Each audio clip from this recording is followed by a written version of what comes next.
Nimefuatilia miradi ya maendeleo.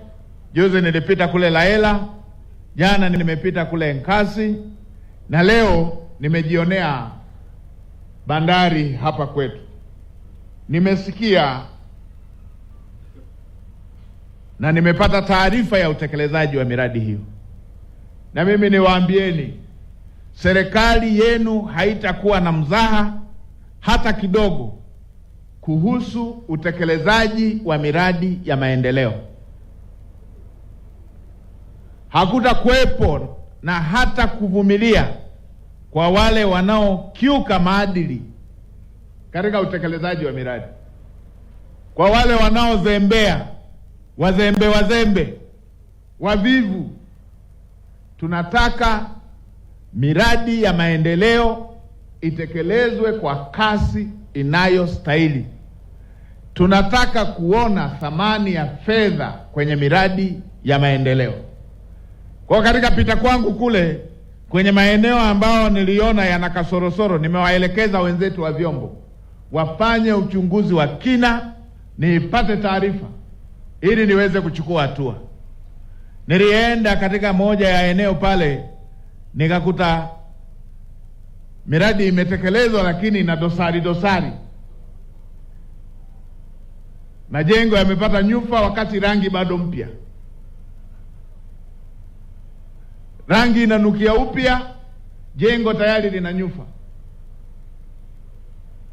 Maeneo mengine vifaa vimenunuliwa kwa bei kubwa kuliko inayoonekana sokoni, kwamba kwenye jengo la serikali kila kitu bei yake iko tofauti na majengo mengine ya kawaida. Haya ni mambo ambayo hayakubaliki. Lakini nilipita pia, nimeona kwa serikali na kwa watu binafsi, watu kutokuwalipa mafundi na wakandarasi ambao wameshamaliza kazi zao. Mkandarasi anapewa kazi, anaajiri mafundi, anatoa contracts kwa wengine, yeye analipwa fedha yote ya mradi, lakini hawalipi wale waliofanya kazi. Nimeelekeza watu wa aina hiyo wasakwe popote pale walipo,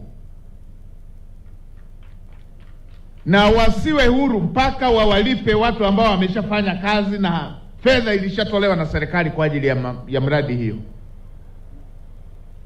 Hii kuchukua fedha serikali imeshalipa, halafu wananchi wetu ambao wamefanya kazi hawajalipwa, ni kuwasababishia umaskini watu ambao wamefanya kazi kwa uaminifu. Ni kuwasababishia wananchi waichukie serikali wakati serikali ilishalipa fedha kwa wakandarasi husika. Sasa watu wa aina hiyo nimeelekeza watafutwe, kwa kuwa fedha walishapokea yote ya mradi, hawakustahili kuacha madeni kwa watu waliofanya kazi.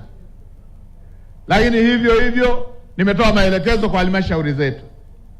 Baadhi ya maeneo wala sio kwamba hawana fedha ya kuwalipa, ni kupuuza tu. Sasa hayo ni mambo ambayo hayastahili kuachwa.